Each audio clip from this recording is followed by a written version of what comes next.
Actividades de extensión cultural del Museo Histórico Provincial Teniente de Gobernador Manuel Cabral de Melo y Alpoín.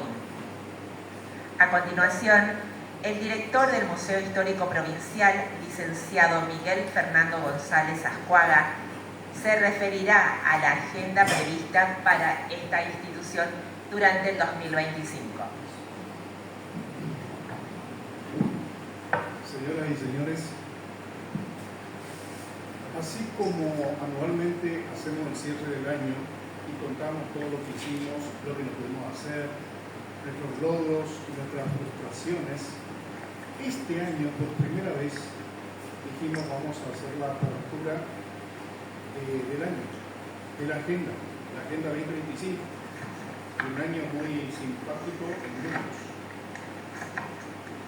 Por eso te queremos agradecer particularmente el hecho de que hayan venido a las distintas instituciones que aparte están incardinadas y colaborando permanentemente con el museo y que en definitiva desarrollan aquí sus actividades.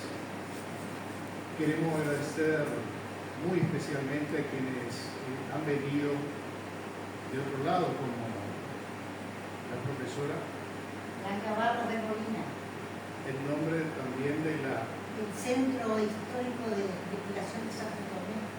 Gracias, profesora. Y de mi profesora en la licenciatura de Historia, la profesora Colazo, que vino de Resistencia. Y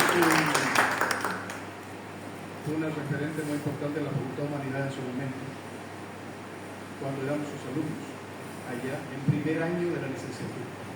Bueno, sin extenderme más, quiero contarles, yo por mi parte, que nuestra actividad, como todos los años, comenzará el día 31 de marzo, aniversario de la batalla de Pavo Largo, en un acto que tenemos previsto realizarlo a las 11 de la mañana del día lunes 31 de marzo, oportunidad en que la doctora Alicia Teresita Seana Niega de Barreto, pariente suya, muy bien, va a tener las palabras evocativas de la figura de General León de Estrada y de la gloriosa y sangrienta batalla de Pavo Largo. Posteriormente, nosotros tenemos que tener presente que también estamos iniciando los años previos al centenario de este museo. Por eso hay algunas actividades que tienen mucho que ver con esa conmemoración.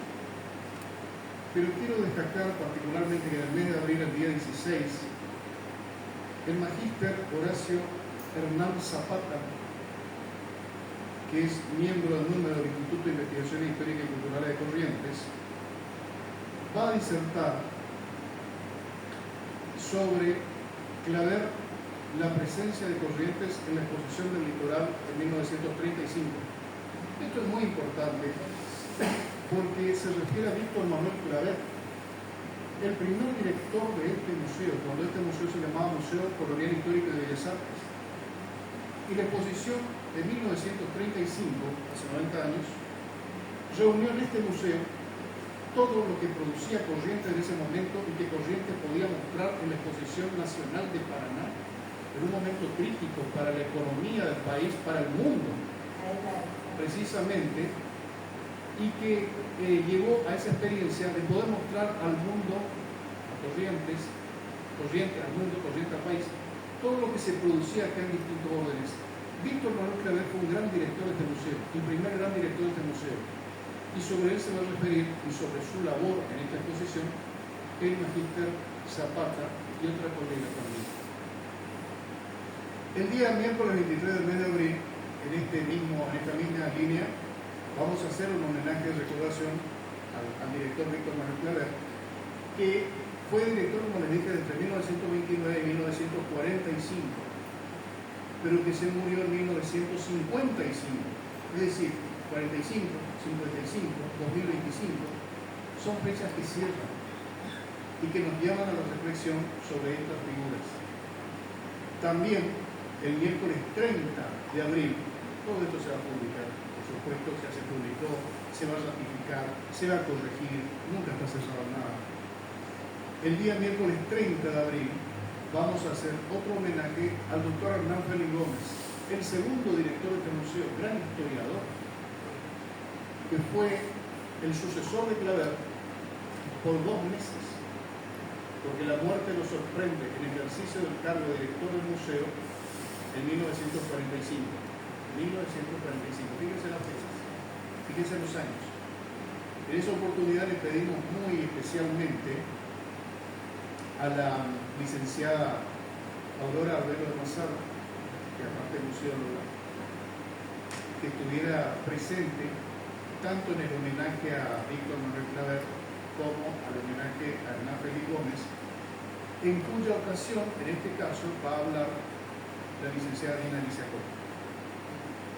Para el mes de mayo estamos pensando, está armando el proyecto de realizar una evocación al escribano Nicolás de Villanueva, para lo cual estamos trabajando acá con el director del Museo Notarial, el escribano Canefajes,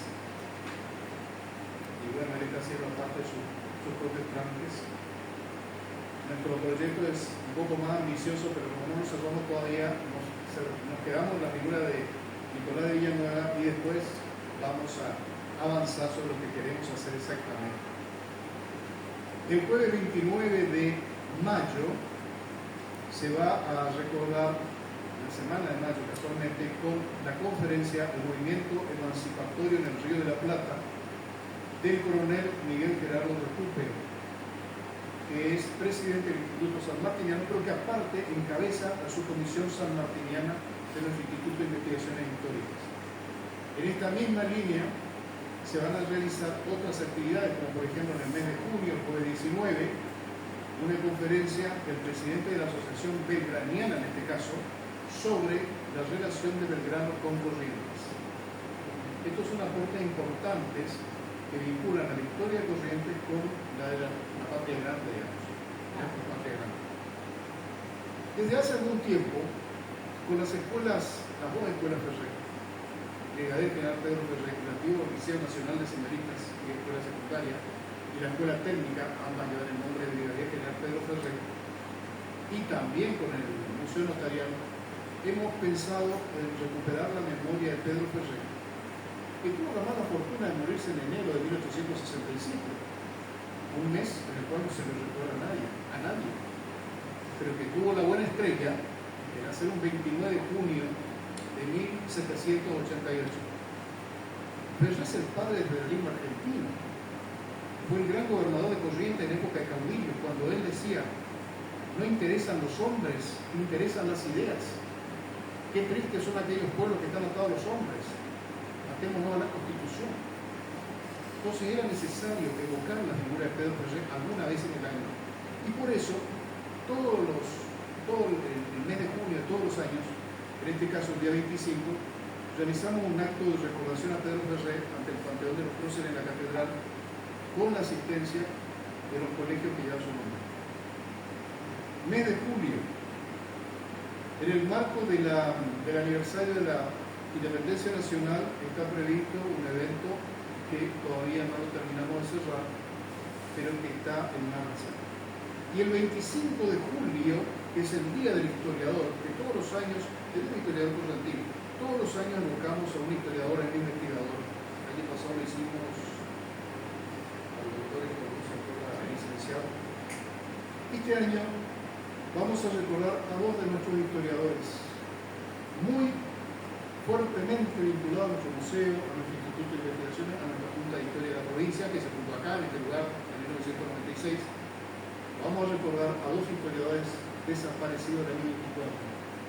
El profesor Marcelo Daniel Fernández, que muere el 29 de febrero, fíjense una fecha perdida después en el tiempo, 29 de febrero, y el profesor Eduardo Real Seijo, que muere unos meses después nada más, el 4 de octubre.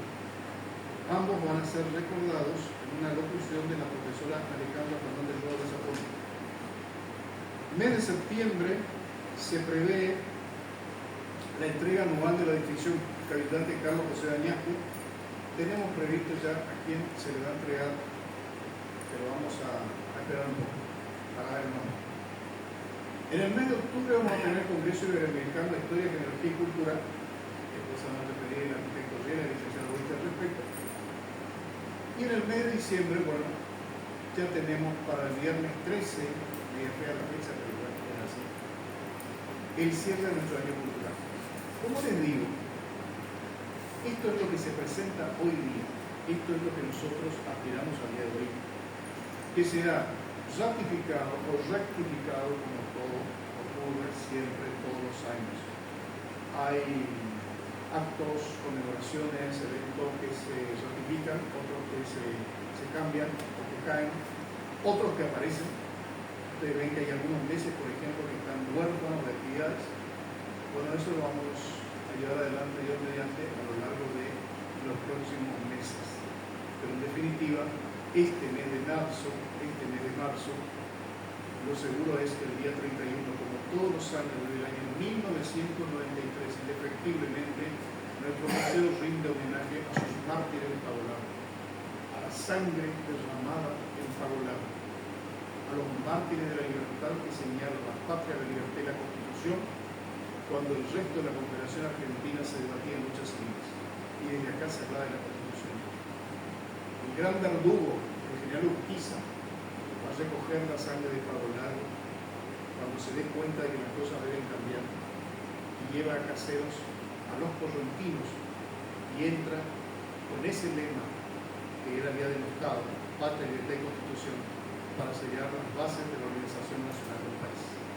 Bueno, muchas gracias y dejo la palabra a los que desean.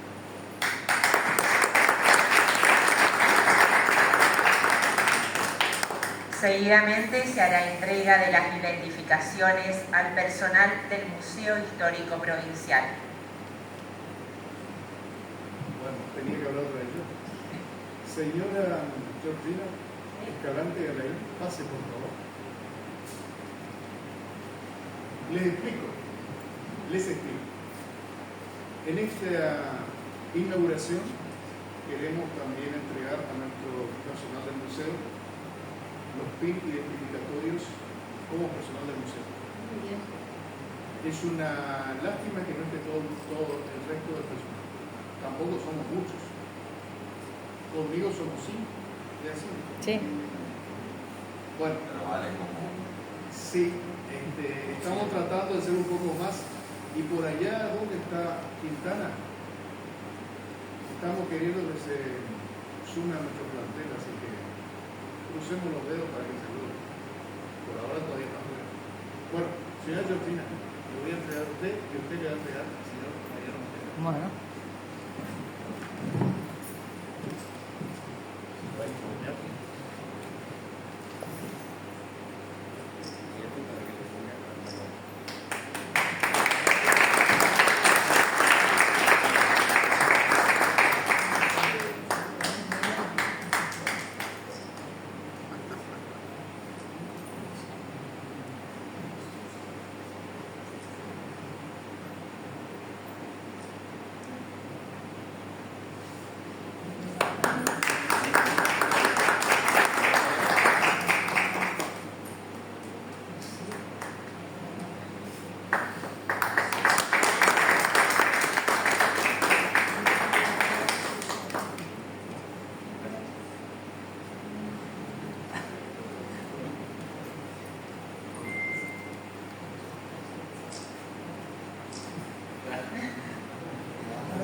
La Comisión de Hidalgos fue creada a los efectos de asesorar a la dirección del museo en todo lo referente a la preservación de la tradición hispano-guaraní.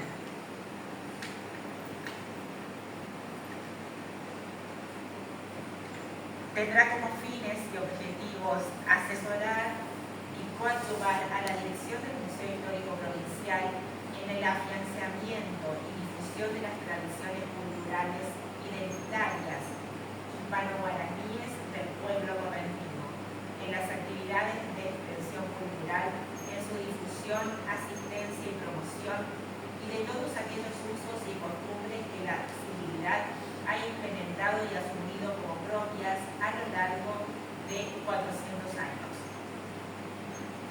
dirección del Museo Histórico Provincial, teniente de gobernador Manuel Cabral de Melo y Alpoín, dispone designar como primeros miembros integrantes de la Comisión de Hidalgos a los siguientes personas: señorita Susana Ciovanellano, licenciado Julio Carmelo Goitia y escribano Pedro Canet Fáez.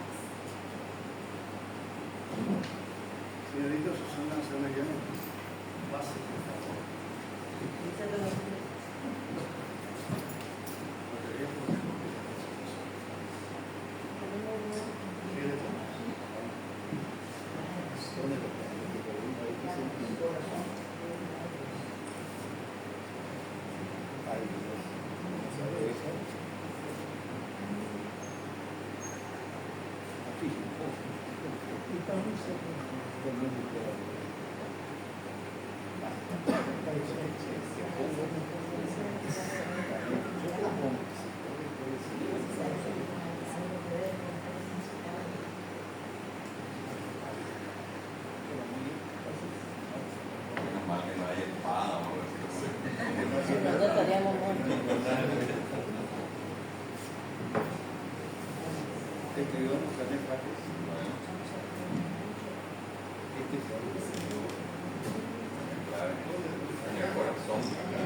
gracias.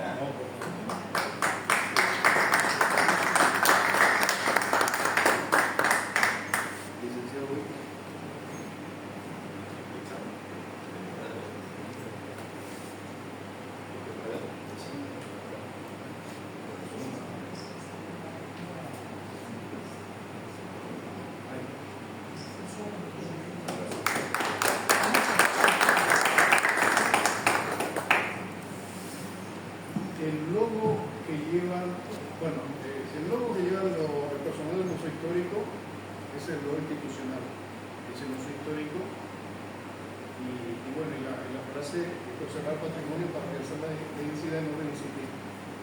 El que recibieron los hidalgos de la comisión asesora es otro logo que se refiere a la bandera institucional del museo. Es decir, cada museo de la provincia desde hace mucho tiempo tiene un color. No se acuerdan los demás museos, pero bueno, la licenciada Mazaro, que ya avanzó mucho tiempo antes que nosotros, cuando era directora del Museo de Ciencias Naturales, sabe, se acuerda, licenciada. Nosotros tenemos el color azul, es el color identificatorio de nuestro museo, el color de la patria. Entonces, ese distintivo que recibieron los hidalgos es la bandera azul y encima el logotipo de Cabral de Melo y Alpoín. Nada más.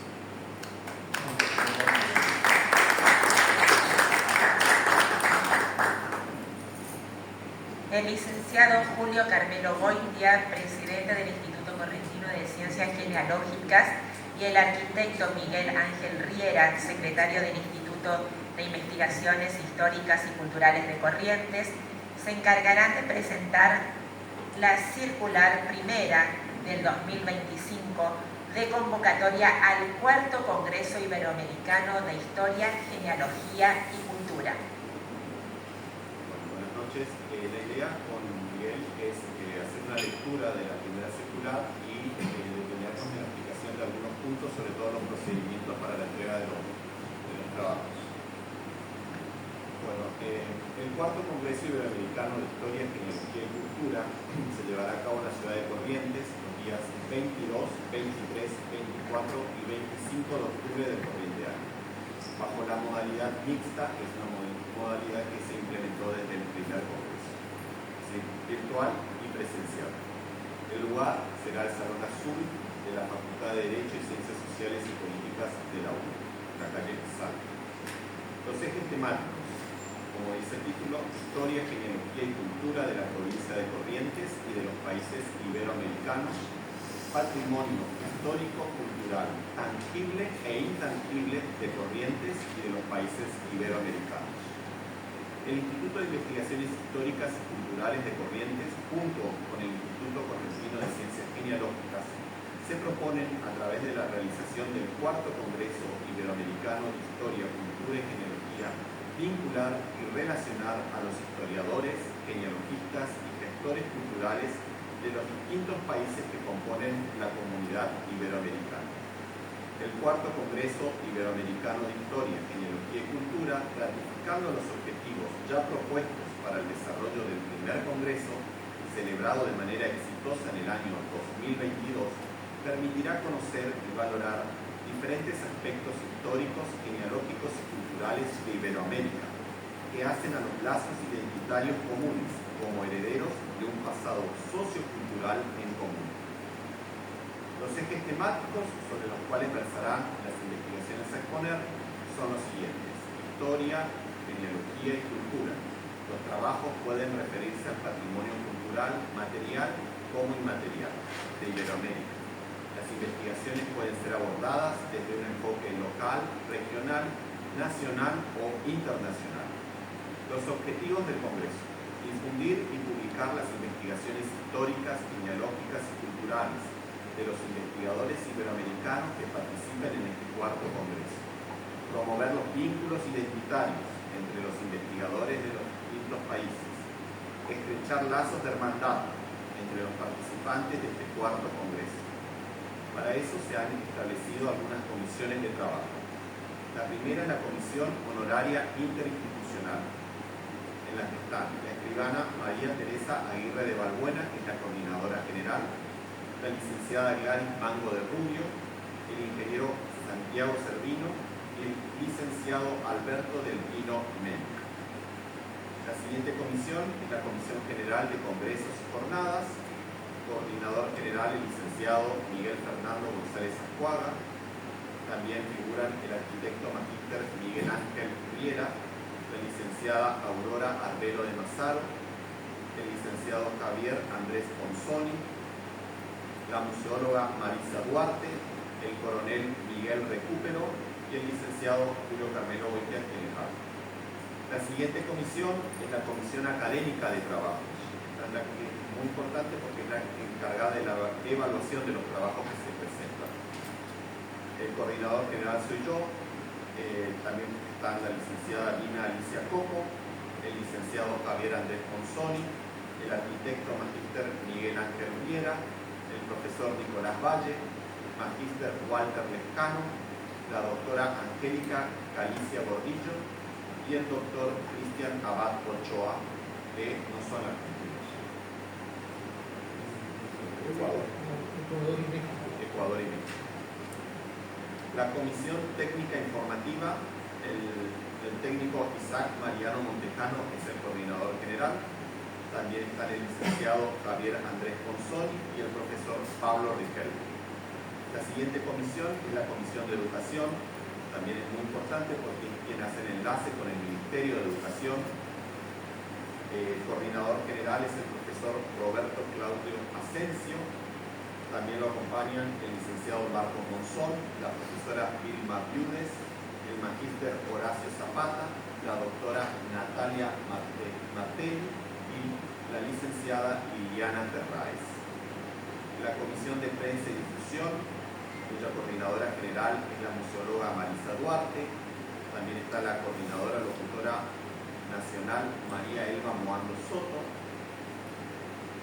la señora María de los Milagros Centeno y Álzaga y Juliana Secado.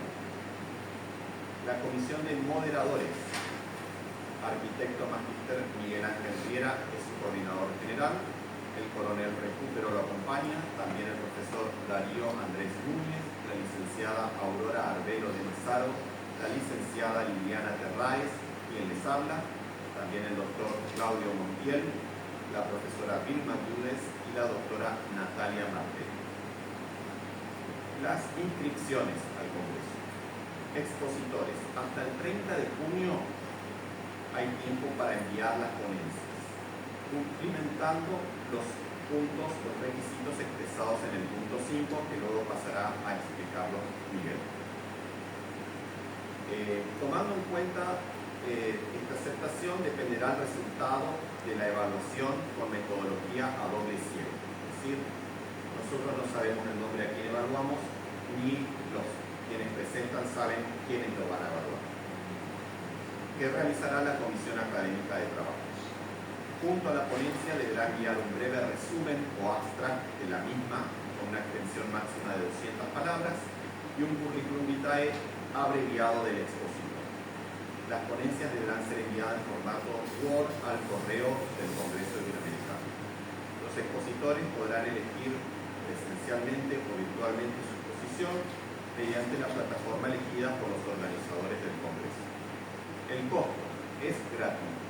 Lo único que se pide a cada expositor es la compra de la publicación que ya va a estar, que ya va a estar lista al momento del Congreso. Es algo que realmente es nuestro de este Congreso, porque ningún otro Congreso presenta ya la publicación antes del Congreso. La asistencia es libre y gratuita. Público general, investigadores, estudiantes y asistentes, sin inscripción previa, asistiendo al lugar presencial o virtual donde se desarrolla el Congreso. Y para los docentes, como todos los años, la inscripción de los docentes asistentes se encontrará limitada a días previos al inicio del Congreso. Ya se encuentran los trámites para que los mismos reciban certificación conjunta a través de la plataforma CIMA del Ministerio de Educación de la provincia. Dicha tarea será gestionada por la Comisión de Educación del Congreso. Bueno, lo dejo a Miguel, que va a explicar un poquito la presentación. Bueno, muchas gracias, Carmelo. Buenas noches. Yo me voy a referir ya puntualmente a la normativa para la presentación de los trabajos. Y en este caso, lo que nosotros pedimos es que los trabajos deberán ser originales. ¿Qué quiere decir eso? Que no sean trabajos publicados en otro evento. Que no se hayan publicado en otro congreso y demás. Eso es lo que nosotros entendemos como original. Asimismo, bueno, el formato en la presentación es en Word, dentro del Office, pero lo que manejamos perfectamente. La hoja tamaño A4, a simple faz, los márgenes 2,5 centímetros en la parte superior e inferior derecha e izquierda, o sea, el borde completo de un solo tamaño. Esto para no complejizar mucho y para que sea más sencillo. El texto justificado, entendemos dentro de lo que es el Word, la tipografía está en New Roman 12, con interlineados en signo. Acá precisamos 1,15. Es 1,15. Digo esto porque entendemos que a veces hay sistemas operativos que el interlineados en signo es otro valor por ahí. No, acá es 1,15. Esto que tenemos que entender. Y la extensión máxima del trabajo es de 15 páginas, o más bien 15 caritas. Completo. Ahora, ¿cómo se organiza ese trabajo? ¿Cuál es la estructura que tenemos? Tenemos entonces un punto A para precisar los datos. En la parte superior de la primera página, título del trabajo y un subtítulo si es que correspondiera. Decimos si correspondiera porque en realidad no es que obligatoriamente debe tener. Si corresponde va título, punto, abajo, subtítulo. El nombre y apellido del autor o de los autores. Nombre y apellido completo. Debajo del mismo, el correo electrónico de contacto. En este caso, no necesariamente todos los autores tienen que poner su correo, sino que tenga uno que sea contacto para todos. Por ejemplo, si son dos o tres autores, que haya un correo que nos podamos conectar con todos los autores. Todo esto consignado en la primera página del trabajo en el margen superior con mayúscula y negrita. Esto tiene que ver con el título. Nosotros esto lo compartimos después, obviamente, en las redes de envío, pero acá es un poquito para explicar todo esto. Y con mayúscula y negrita. En el primer renglón del título, en el segundo el nombre del autor del correo y en el tercer renglón del correo. O sea, el título, títulos, subtítulos, el nombre de los autores y el correo electrónico en negrita. ¿Se entiende? Eso es lo que se requiere. Ahora vamos al punto B, lo que sigue. El abstract o resumen, entre 100 a 200 palabras. ¿Qué quiere decir esto? Ni menos de 100, ni más de 200. Por favor, aunque parezca un detalle por ahí obvio, pero contemos bien las palabras. Por el hecho de que es fundamental, la idea del abstract, como sabemos, tiene que ver con un resumen del contenido del trabajo, como una parte de ese trabajo que nos habla justamente de la temática que se va a abordar, en el que está involucrado lo que tiene que ver con el porqué, si se quiere fundamentación, pero tiene que estar englobado en ese resumen.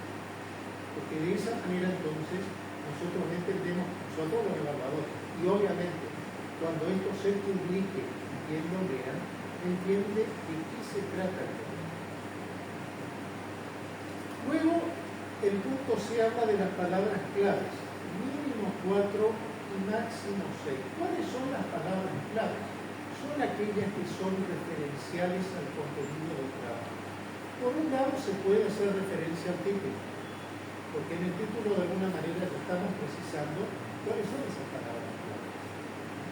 Pero además podemos incorporar también otras palabras dentro del desarrollo del trabajo, porque estas son las palabras que nos van a indicar a ver el trabajo tiene esta temática y aborda esta temática. ¿Se entiende? Esto para entender qué es palabra clave. Luego viene la introducción, punto D. La introducción es la presentación general del trabajo en el cual se va a decir organizado en tantas cuestiones, punto tal. Este trabajo tiende a, esa es la introducción del trabajo, porque de esa manera en una introducción nosotros vamos a entender cómo está realizado el trabajo. Después lo leemos, pero que esté explicada, eso es muy importante. Es el cuerpo del trabajo organizado en capítulos, biotítulos y subtítulos según corresponde. Obvio que sabemos que cuando presentamos un trabajo no podemos hacer un desarrollo textual corrido hasta el final, porque se van abordando distintos tópicos. Y esos puntos o tópicos del trabajo tienen que estar con un título o subtítulo. Entonces, estos deben estar en negrita. Los títulos y subtítulos no se subrayan. Es un detalle por el hecho de que el subrayado se utiliza para otras cuestiones que después veremos. Pero siempre, en las partes organizativas del trabajo, tiene que tener un subtítulo en negrita. Eso técnico siempre. El mismo debe estar debidamente, los títulos y subtítulos no se subrayan. El mismo debe estar debidamente citado siguiendo las siguientes pautas. Acá se tiene que hablar, bueno, esto lo vamos a explicar bien, cómo son las citas que se hacen de los textos o las fuentes que nosotros consultamos para llevar adelante el trabajo. Dice, en un texto de Microsoft Word, el sistema de citación debe realizarse en una numeración sucesiva en el párrafo del texto o al pie de la misma. Ustedes verán que para el desarrollo en Word, ven que tienen varias funciones y hay una que dice nota al pie, o cita al pie. Entonces, cuando nosotros consideremos que es pertinente hacer una cita fuera de la redacción, la ponemos al pie de la página. Eso ya depende del autor. Acá no hay una normativa, menos nosotros no la aplicamos, en el sentido de que tiene que ser. No, acá el autor del trabajo es quien define. Esto lo voy a destacar aquí. Yo considero que lo voy a destacar.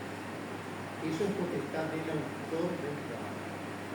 Lo que acá nosotros pedimos es de qué manera se tiene que indicar en el trabajo. No sé si queda claro. Esa es la idea. Por ejemplo, las citas, cuando se pone dentro del texto, las citas escribir textualmente utilizando comillas, seguido de datos del primer apellido, autor y año de edición. A ver, nosotros generalmente nos manejamos con las llamadas normas APA. Ustedes me habrán escuchado hablar de las famosas normas APA. Son de la Asociación de Psicología Americana. Es una normativa que generalmente se la toma porque tiende a ordenar y unificar y a clarificar el desarrollo del tema. Por eso nosotros la tomamos, porque nos parece recomendable y sobre todo muy útil. Entonces, lo que se coloca en las normas APA es el apellido del autor. Por ejemplo, nosotros vamos a hacer referencia a ver, entre comillas ponemos la cita textual que sacamos del libro. Entre comillas. Terminado eso, viene, por ejemplo, en mayúsculas el apellido del autor del libro, el autor del texto. Luego viene el año de la edición de ese libro de donde está citado ese texto. Y entre paréntesis la página. ¿Por qué razón? Porque lo que nosotros buscamos es ver que todo trabajo tenga una consistencia temática, y esa consistencia está dada justamente con la fuente bibliográfica que se pone en la página. Como ustedes saben, los trabajos de investigación tienen que tener justamente una fuente de consulta en cuanto a la bibliografía que tiene que ser citada. Nosotros no es que evaluamos a ver si el libro está así, no, porque el autor es el que nos está hablando del tema y es una temática vinculada a su disciplina. Tengamos en cuenta que en este congreso hay muchos investigadores que abordan distintas disciplinas vinculadas a lo que es el mundo iberoamericano, que es vasto, que es amplio, que tiene su complejidad y que aborda distintas disciplinas. Entonces, esto vuelvo a repetir, es el autor en mayúscula, el año indicado entre paréntesis la página. Si hubiera más de un autor, tenemos, acá dice Nelson Leiter, bueno, es indicativo, pero se coloca en mayúscula los dos. La I es la I, no la I griega, sino la otra I. La otra, la es la I, perdón, es la otra I, la que se utiliza por ahí. Claro, es otra. Yo no estoy recordando, pero es esta. Por el año y la página. Voy a otro punto. Esto es bibliografía. Bibliografía son libros. ¿Entiendes? Siempre que hablamos de bibliografía son libros. El libro puede tener un soporte físico o puede tener un soporte virtual, porque sabemos que hay páginas que también están consultadas. Pero para eso tenemos hipótesis en que lo vamos a indicar el tema de la cita del link, la dirección. Si es un reportaje, indicar autor y fecha. Para un artículo periodístico se pone el autor, así como en este caso, como recién le dije, en normas APA mayúscula. Después, entre paréntesis, el año, el día del mes, el título del artículo, el título del periódico, por ejemplo, el diario que vamos a poner en el archivo, la página. Hay una serie de precisiones aquí, como también para notas conceptuales, se incluyen al pie de página consignando datos del primer apellido del autor y año de edición. ¿Se acuerdan lo que le dije antes? Cuando el autor del trabajo considera pertinente, pone una cita al pie. Pero eso es ya una decisión que toma el autor del trabajo. Ahí nosotros lo que corroboramos es el hecho de que esté bien hecha la cita. No es que vamos a cuestionar por qué lo hizo. ¿Se entiende? Digo esto, después le voy a tratar un poquito la experiencia de nuestras evaluaciones de los últimos años y por qué fuimos, digamos, haciendo estas adecuaciones. Para las ilustraciones, deben incluir al pie del mismo dato de fuente impresa con la numeración de página o indicar sitio web. Ilustraciones tienen que ver con dibujos, con mapas, con planos. También están las fotografías. Nosotros hacemos una admisión, que ahora les voy a decir la cantidad, y cómo tienen que ir indicadas, porque debajo de cada gráfico hay que indicar las fuentes. A ver, yo les digo una cosa muy en el aire. Plano de la ciudad de Corrientes en 1878. Fuente, punto. Fuente, Archivo General de la Provincia de Corrientes, edición tal. ¿Se entiende? O sea, tiene que estar todo bien indicado. ¿Cuál es la fuente que nosotros adquirimos? Ese mapa corto. Otra cuestión es el trabajo de genealogía para consignar los datos fuentes, por ejemplo, AGS, censo, tomo tanto de tanto. Eso lo maneja más en archivo. De igual manera debe procederse con las otras fuentes que sean primarias, ¿no? O sea, todo lo que se tenga como fuente inicial de cosas.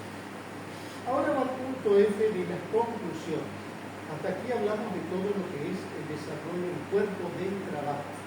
¿Se acuerda que hablamos de una introducción?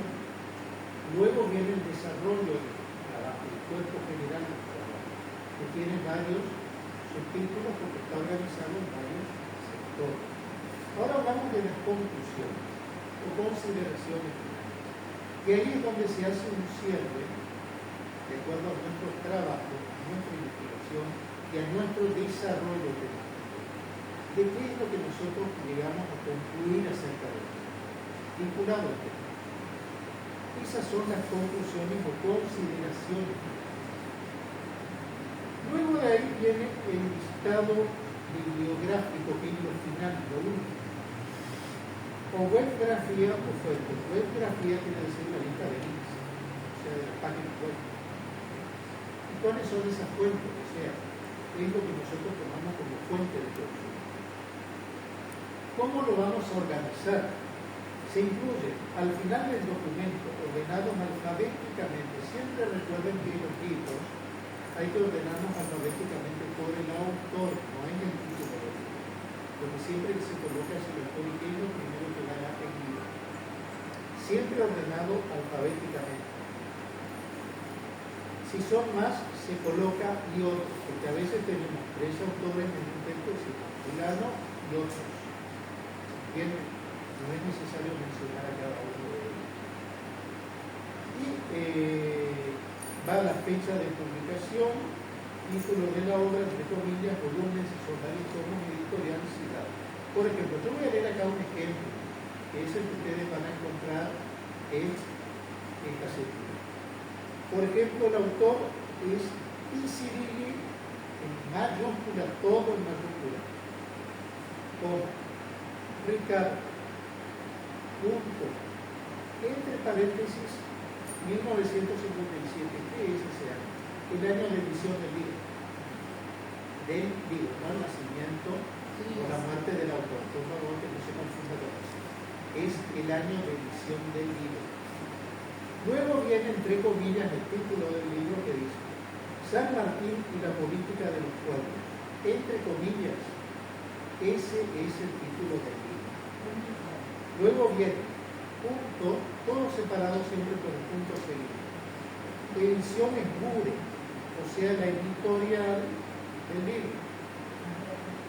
Acá dice Cava, el modelo, pero eso quiere decir Ciudad Autónoma de Buenos Aires, que es la simplificación. Se puede poner Cava, o se puede poner Buenos Aires, es un lugar de la editorial. Siempre recuerden que es la ciudad de la editorial, no la ciudad de residencia del autor, es la ciudad de la editorial. En caso de ser un artículo, incluir el título de la revista y número, año de edición y parecido. Si es un sitio web, el autor, fulano de tal, mayúscula, y el link, y se lo indica, bueno, justamente con la fecha en la cual se recabó el link. Por ejemplo, yo consulté en la página web el día 3 de febrero. Yo indico link, donde debo esto, terminado eso, consultado el día 3 de febrero. ¿Por qué digo esto? Porque a veces ocurre, ustedes sabrán, de que en las páginas web nosotros podemos encontrar una página habilitada como tal en el mes de febrero. Quizás la consultamos hoy en marzo y ya no. ¿Se entiende? Eso, por favor, es importante que lo pongan. Muchas veces, a mí me pasa también. que a veces pongo la cita del link y me olvido de la fecha que consulté. Entonces, por favor, eso no se olvide, porque eso da prueba fehaciente que esa página la consultaron ese día. Es por ustedes, no es que nosotros vamos a ir a cuestionar y desconfiar de lo que ponen, por favor, que quede claro, sino por el hecho de que eso le da sustento al trabajo. Sugerimos ante cualquier duda en formato de citas académicas consultar las normas hasta séptima edición. Acá aparece una página que lo van a ver, después yo no la nombro porque en realidad es una página web donde están las normas. Pero les sugiero, les pido que se, ajusten a esto que nosotros indicamos. No queremos marearlo porque yo sé que después llega un momento y por ahí hay una confusión, pero en realidad ajustense a esto por favor, lo que nosotros escribimos, porque nosotros, no somos parte de la flexibilidad laboral y estamos allí justamente supervisando que se ajusten a todas estas normativas. Tengan en cuenta también que se podrán incluir lo que dije anteriormente: cartografías, ilustraciones, gráficos, dibujos, fotografías que el autor considere necesarios para su investigación y que jerarquice la misma. Estas no deben superar la cantidad de 5. O sea, la totalidad. Si ustedes van a trabajar con mapas, van a trabajar con fotos, van a trabajar con planos, van a trabajar con alguna cartografía, la totalidad de todo eso que no supere 5. ¿Se entiende? ¿Queda claro? Cada una de ellas debe tener al pie los datos básicos, biografía, portfolios, siempre encuadrados dentro del límite establecido como máximo total de páginas. Lo que pedimos es que cuando ustedes organizan el archivo, que al colocar la foto van a ver que aumenta la cantidad de páginas por una lógica de que se corren los textos, que no supere las 15 páginas. Vean bien ese dato porque cuando envían por ahí los trabajos nos ha ocurrido a veces que, obvio, nosotros devolvemos para que se ajusten. Ese es otro tema. No es que somos eliminatorios ni terapia, no es así. Nosotros enviamos para que se ajusten a la normativa y les indicamos perfectamente a qué se deben ajustar. Quienes ya participaron en los congresos anteriores habrán visto cómo son nuestras devoluciones y luego cómo nosotros confirmamos los trabajos. Quienes por primera vez van a presentar los trabajos sepan que es de esa manera que nosotros hacemos una devolución, ponemos una fecha y luego recepcionamos y obviamente tiene que estar cumplimentado lo que pedimos.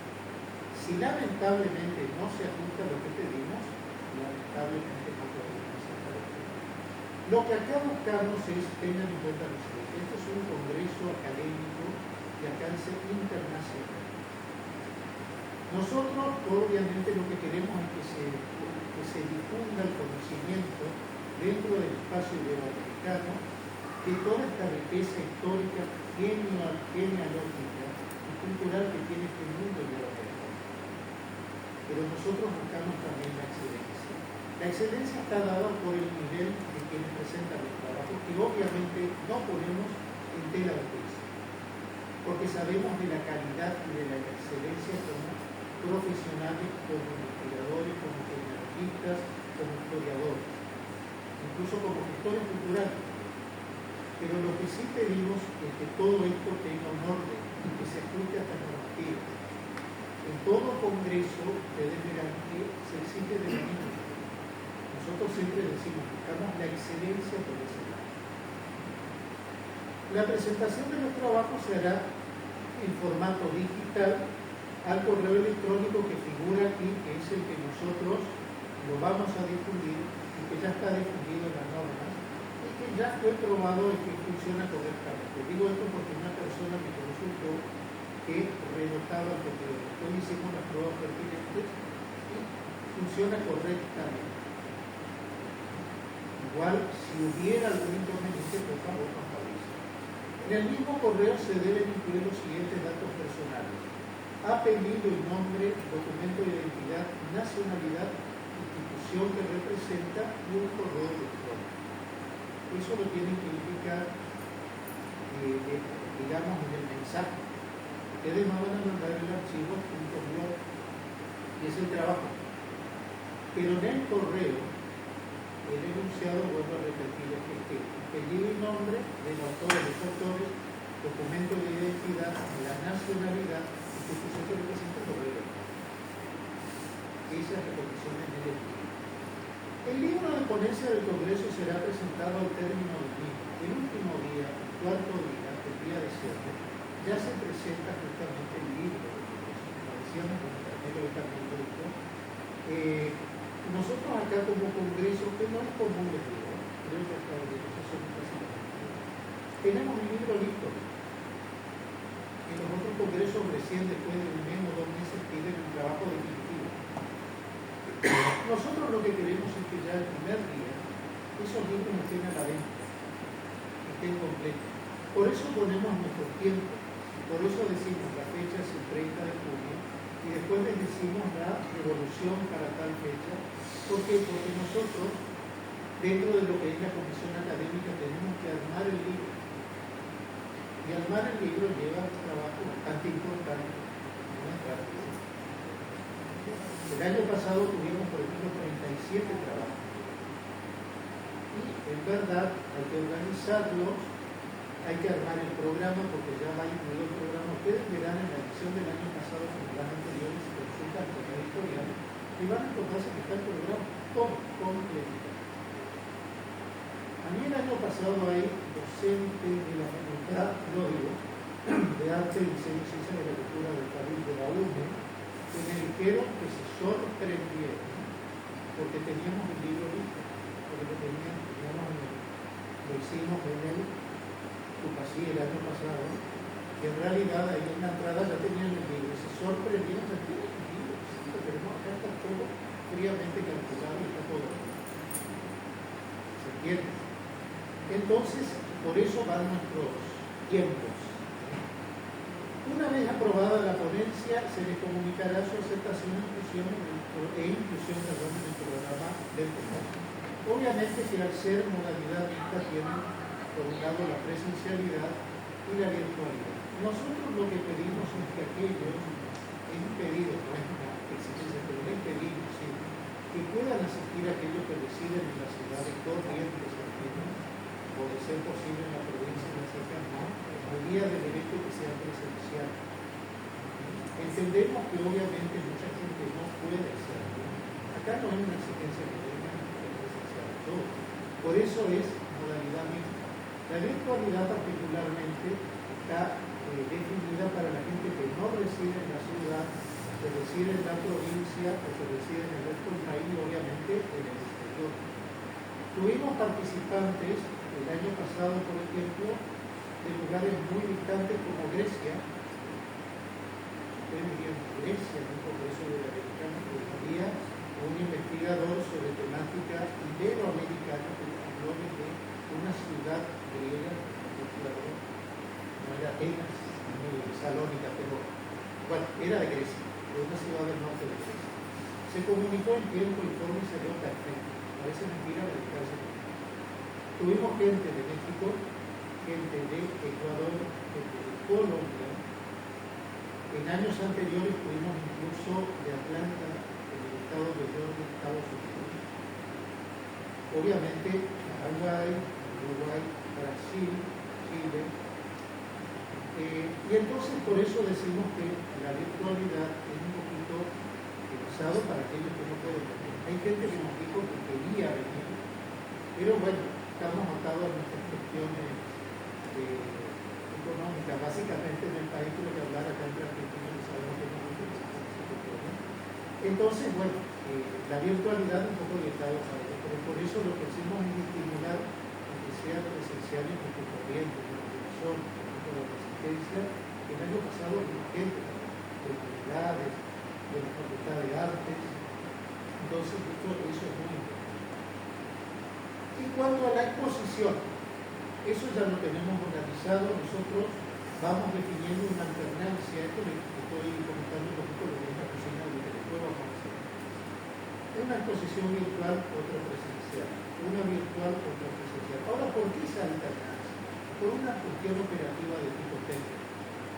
Ustedes saben de que en el caso de los presenciales, obviamente hay un presentador, está el monitor y se habla. Pero ¿qué pasa con los virtuales? Se tiene que hacer previo aviso y conectarse a tal hora con esa persona y que haya una buena prueba también de sonido previo. Y tengan en cuenta de que los virtuales, que muchas veces no son de Argentina, tienen diferencias horarias. Fíjense con el señor que era de Grecia, había una diferencia de 6 horas. Nosotros teníamos 6 horas menos que Grecia. Con México estamos anticipados 2 horas. Con España también estamos en 4 horas, creo. Y por ahí la diferencia se da, desde 4 o 5 horas. Entonces, esa cuestión hace que haya una alternancia virtual presencial. Y la exposición. El tiempo para exponer el trabajo de investigación será entre 10 a 15 minutos. Creemos que es un tiempo óptimo como para que se desarrolle la temática, sin contemplar los integrantes de cada ponencia. Si son varios integrantes los que van a exponer, en esos 15 minutos tienen que exponerlo. Se organiza temáticamente. ¿Se entiende? Porque cada trabajo lleva 15 minutos. En caso de ser varios expositores, dividirse equitativamente el tiempo relativo.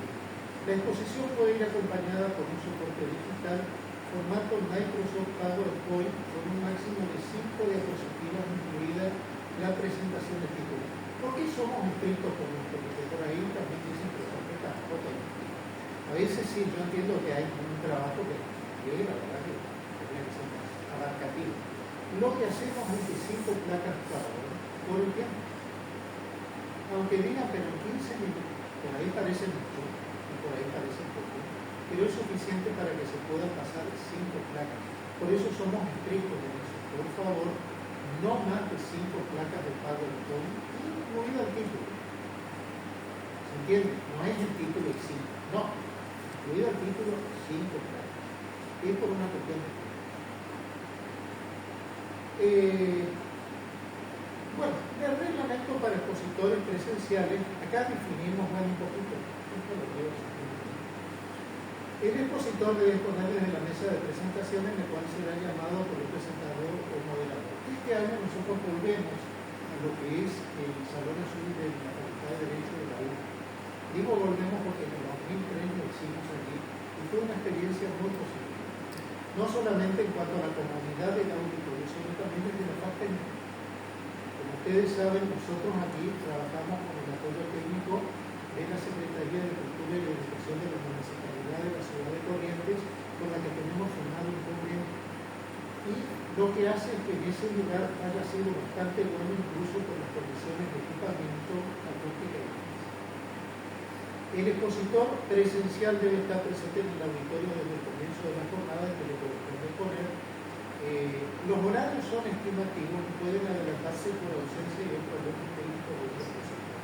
Por eso lo que pedimos es que no hay que, por favor, los presenciales no vengan para la hora exacta y quedando ahí el tiempo al desarrollo para empezar.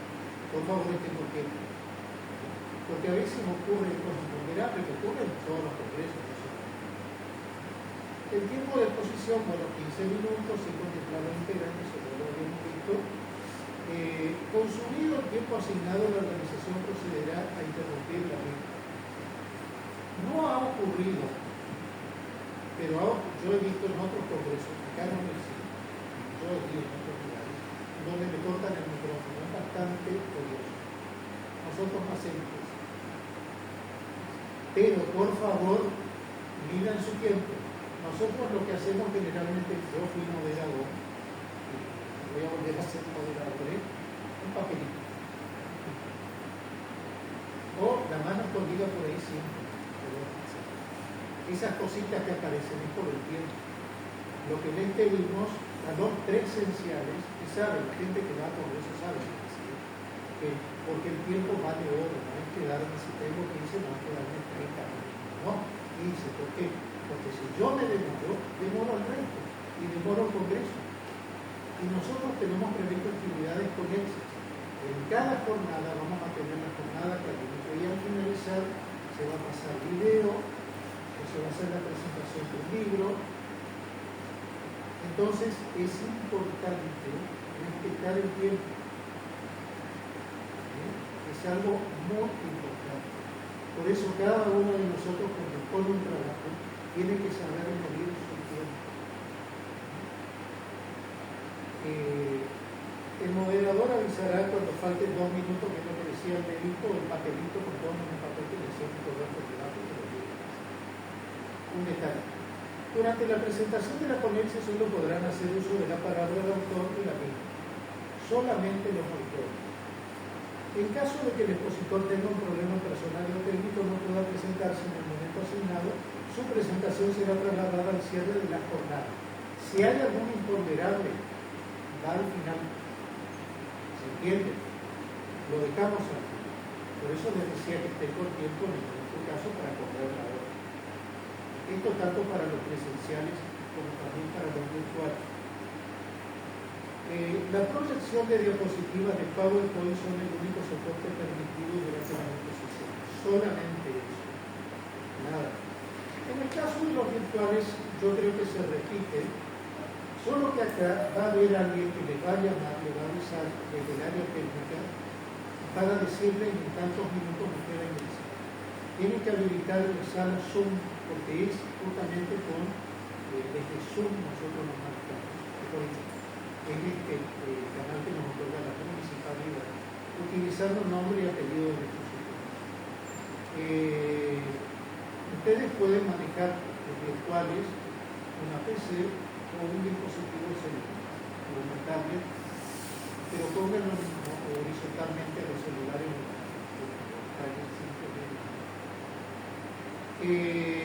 pueden utilizar auriculares ya que reducen el ruido ambiental y mejoran la calidad de transmisión.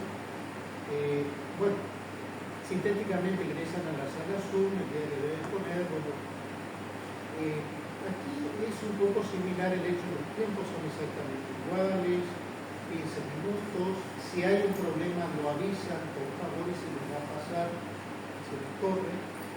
El tiempo también es de 15 minutos, con la misma condición de los presenciales, sin contemplar la cantidad de expositores. Terminado el tiempo asignado, se corta la comunicación. Acá sí, cuando son exposiciones virtuales, no queda otra y se corta. Se corta la comunicación directamente. Pero es una cuestión técnica. ¿Entienden? Por favor, que no tomen esto. Una cosa no está de conflictos ni nada, sino que es una cuestión técnica. Es lo mismo en cuanto a condiciones, todo es igual. Ahora el cronograma general. ¿Se acuerdan que les decía por qué nosotros ponemos esta fecha tan precisa? Hasta el 30 de junio del 2025, recepción de ponencias para el Congreso. Día 20, envío del trabajo. Del 2 al 31 de julio, evaluación de ponencias por parte de la Comisión Académica. Somos varios miembros que nos vamos a dividir de acuerdo al universo de trabajo que tenemos y vamos a hacer la evaluación. Nosotros allí vamos a establecer una fecha que acá no está, en la que les vamos a decir el resultado de la evaluación. En el caso de que haya que hacer algún ajuste, les vamos a indicar puntualmente cuáles. ¿Se entiende? Y les vamos a decir para tal fecha, por favor, reenvíe el trabajo ajustado. Nosotros lo volvemos a ver y ahí sí le damos la confirmación o el rechazo. Lo que vuelvo a repetir es, por favor, que se ajusten a las normativas de presentación del trabajo. Eso es fundamental. El 1 de septiembre, envío de trabajo a la empresa editorial para la publicación del libro de Congreso. Esa es una fecha que a nosotros mucho nos importa porque ya tenemos que tener todo listo. Y para esa fecha ya mandar el trabajo completo al editor para que él haga, porque va a tener su tiempo, no es que va a ser uno para el otro, sino que va a tener un tiempo importante que le va a llevar justamente a hacer la edición de los ejemplares. Y bueno, después finalmente el 22 al 25 de octubre y se va adelante el Congreso. Por eso, 1 de septiembre al 22 de octubre, por ahí dirán, bueno, tenemos mucho tiempo. Sí, parece que sí, pero la elección, ustedes saben que eso es tanta tiempo. Y es necesario por ahí hacer una pruba de galera también, que eso, que hemos publicado, y ellos saben de qué se trata, que nosotros tenemos que hacer revisar también tenemos que ser verificar y en un tiempo. Entonces, estas fechas que están acá, esa es la razón de por qué son tan estrictas. Porque nos corren los tiempos y porque nosotros creo que empezar el Congreso, tener ya el libro impreso para que todos lo puedan adquirir, creo que es una fortaleza que la mantenemos y queremos seguir manteniendo. Y vuelvo a repetir algo que nos está destacando dentro de nuestro Congreso. Máxime este que es un Congreso internacional. Esto es todo de mi parte, perdón si Pablo un poco, quise precisar un poquitito en algunos puntos. No había moderador. Además, pero que les quede claro, por favor. Bueno, agradecemos a todos su presencia y los invitamos a pasar el estrado a tomar la foto de rigor.